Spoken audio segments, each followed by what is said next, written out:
देश में एक तरफ जहां कोरोना महामारी के खिलाफ जंग में वैक्सीनेशन अभियान को तेज किया गया है, तो वहीं दूसरी तरफ फर्जी वैक्सीनेशन लगाने के भी मामले सामने आ रहे हैं। 21 जून से सरकार ने नई वैक्सीनेशन पॉलिसी लागू की है। उसके बाद से वैक्सीन प्रोग्राम ने रफ्तार पकड़ी है। अब तक 32 करोड़ से भी ज्यादा डोज दिए जा चुके हैं, लेकिन इसके साथ ही देश में फर्जी वैक्सीन के मामले सामने आ रहे हैं। फर्जी वैक्सीन से कैसे बचें और कैसे इसकी पहचान करें, वैक्सीन असली है या फर्जी, इसके बारे में भी बात करेंगे। लेकिन उससे पहले आपको बता दें, ऐसे कई फर्जी वैक्सीन के मामले हैं। उनमें से एक टीएमसी सांसद मिम्मी चक्रवर्ती की भी है। टीएमसी सांसद हाल ही में एक वैक्सीनेशन कैंप में गई थी, जहां पर उन्हें कोविड की नकली वैक्सीन लगा दी गई। रिपोर्ट के मुताबिक मिम्मी चक्रवर्ती शनिवार को डिहाइड्रेशन और पेट दर्द महसूस कर रही थी। यह वैक्सीनेशन के तुरंत बाद ही हुआ। हालांकि अब तक यह स्पष्ट नहीं हो सका है कि उन्हें जो भी परेशानी हो रही है वह वैक्सीनेशन की वजह से ही हो रही है या किसी और वजह से। फिल्म एक्ट्रेस के एक करीबी सहयोगी ने बताया कि मिम्मी जब से वैक्सीन लगवाई है तब से बीमार है। इससे पहले वैक्सीनेशन कैंप में मिम्मी चक्रवर्ती को प्रमोटर की तरफ से एक निमंत्रण भेजा गया था। प्रमोटर देवंजन देव ने खुद को एक आईएएस ऑफिसर बताया था। टीएमसी सांसद को शक तब हुआ जब वैक्सीनेशन के बाद उनके मोबाइल पर कोई मैसेज नहीं आया, जबकि वैक्सीनेशन के बाद सभी के मोबाइल पर एक मैसेज आता है। मालूम करने पर पता चला कि उस कैंप में टीका लेने वाले किसी भी शख्स के मोबाइल पर मैसेज नहीं आया था, जिसके बाद सांसद ने पुलिस को सूचना दी और पुलिस ने फ्रॉड वैक्सीनेशन का खुलासा किया। इतना ही नहीं, मुख्य आरोपी देवंजन देव को गिरफ्तार कर लिया गया।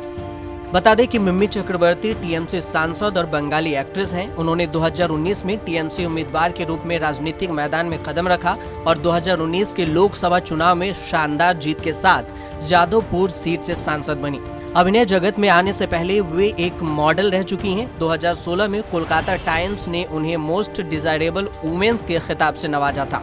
मिम्मी ने फिल्म चैंपियन में एक अभिनय के रूप में अभिनय की शुरुआत की। हालांकि बापी बाड़ी जा में उन्होंने पहली बार भूमिका निभाई। 2019 तक वे 20 से ज्यादा फिल्में कर चुकी थीं। तो वहीं फर्जी वैक्सीन मामले की बात करें तो पहला बड़ा मामला मुंबई से सामने आया था। मुंबई के कांदिवली इलाके में हीरानंदानी हेरिटेज सोसाइटी में 30 मई को वैक्सीनेशन कैंप का आयोजन किया गया। इनमें 390 लोगों को वैक्सीन लगाई गई। इस फर्जीवाड़े का खुलासा तब हुआ जब वैक्सीन लगने के बाद किसी में भी पोस्ट वैक्सीनेशन सिम्टम्स नहीं दिखाई दिए। अब आप सोच रहे होंगे कि वैक्सीन फर्जी है, ये कैसे पता करें? इसके कई तरीके हैं। वाइल पर ठीक तरह से लेबल न लगा हो या लेबल पूरी तरह से गायब हो तो फर्जी है। लेबल पर स्पेलिंग मिस्टेक हो, लेबल पर एक्सपायरी डेट और स्टोरेज की इंफॉर्मेशन नहीं हो, वाइल पर स्क्रैच हो या वो पुरानी दिख रही हो, वाइल को देखने पर ऐसा लगे कि वाइल की पैकिंग दोबारा की गई है, तो ये फर्जी हो सकता है। वाइल में भरे लिक्विड में ग्लूकोज के पानी की तरह कुछ तैरता हुआ दिख रहा हो, तब भी वैक्सीन फर्जी ही हो सकती है। दूसरा, वैक्सीन लगवाने के बाद मैसेज और सर्टिफिकेट चेक करें। वैक्सीन लगने के 5 मिनट के भीतर ही आपको कंफर्मेशन मैसेज आ जाता है। 1 घंटे में कोविन पोर्टल पर सर्टिफिकेट भी आ जाता है। अगर आपको कोई कहे कि सर्टिफिकेट बाद में दिया जाएगा तो आप उसकी वजह जान सकते हैं। कोलकाता, मुंबई समेत कई वैक्सीनेशन कैंप में फर्जीवाड़ा इस कारण से भी हो रहा है। लोगों को कहा जा रहा है कि सभी सर्टिफिकेट एक साथ बाद में दिए जाएंगे, जबकि सर्टिफिकेट 1 घंटे के भीतर आ जाता है। और तीसरा, वैक्सीन रजिस्ट्रेशन के वक्त क्या सावधानी बरतें, इस पर भी ध्यान देना जरूरी है। वैक्सीन रजिस्ट्रेशन के बहाने भी ठगी हो रही है।